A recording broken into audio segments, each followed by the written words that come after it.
Mas entre 2001 e 2019, 2.148 crianças morreram por engasgo no Brasil, gente. É muita criança que morreu, né? Às vezes o engasgo parece que é algo que vai sempre acabar bem, mas infelizmente não acaba. É um triste dado que reforça a necessidade de pai, mãe, educadores, cuidadores, outros profissionais que lidam diretamente com as crianças, aprenderem técnicas de primeiros socorros em caso de um engasgo.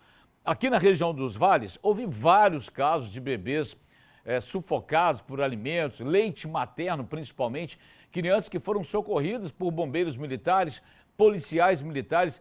A gente já trouxe várias histórias aqui, a maioria delas, né, felizmente acabaram bem. Alguns casos até mesmo em Governador Valadares. A gente tem algumas imagens de arquivo para você aí, casos que foram flagrados até por câmeras de segurança, né? Na semana passada, por exemplo, uma criança foi socorrida por um policial militar que estava desembarcando na rodoviária. Essas imagens aí, ó, o sargento Neison observou que a mãe estava gritando por socorro, estava desesperada. Ela tinha acabado de desembarcar e ele estava esperando para embarcar, estava esperando para viajar. E aí ele usou as técnicas, né, que os policiais militares aprendem e prestou os primeiros socorros, conseguiu desengasgar, a criança voltou e depois foi encaminhada para o hospital, né? São imagens que a gente não se cansa de ver, porque termina bem, né? A história termina bem e a gente vê o compromisso do profissional, do policial militar, que colocou em prática as técnicas e aliviou o desespero dessa mãe aí, né? A repórter Marina Berg conversou com um professor de primeiros socorros do SENAC. O SENAC, nesta semana, promoveu um curso exatamente para preparar alunos para situações de socorro a vítimas de acidentes, mal súbito, aquele primeiro socorro mesmo, né? Para esperar a chegada do resgate profissional. Fala mais para a gente, Marina, bom dia. Estima-se que, por ano, aproximadamente 190 crianças morrem no Brasil por engasgo. Esse número poderia ser menor se os pais ou responsáveis conhecessem uma técnica simples, mas fundamental, que pode salvar a vida da criança. É a manobra de Heimlich. Quem vai explicar melhor para a gente é o Eduardo Vaz, já está aqui do meu lado. Ele é docente do curso de enfermagem do SENAC, aqui de Ipatinga. Eduardo, explica para a gente o que é a manobra de Heimlich. A manobra de Heimlich é uma manobra de desengasgamento de vias aéreas superiores, com o intuito de desengasgar uma criança, estando ela engasgada por algum líquido ou sólido durante a sua alimentação. Para identificar esse engasgo, tem alguns sinais, né, que os pais ou responsáveis precisam ficar atentos. Quais são esses sinais e como proceder com a manobra? A criança geralmente apresenta um sinal no rosto, com a face um pouco escurecida, sem uma coloração normal, rosácea, então ela fica com a face arroxeada ou azulada, os lábios entreabertos.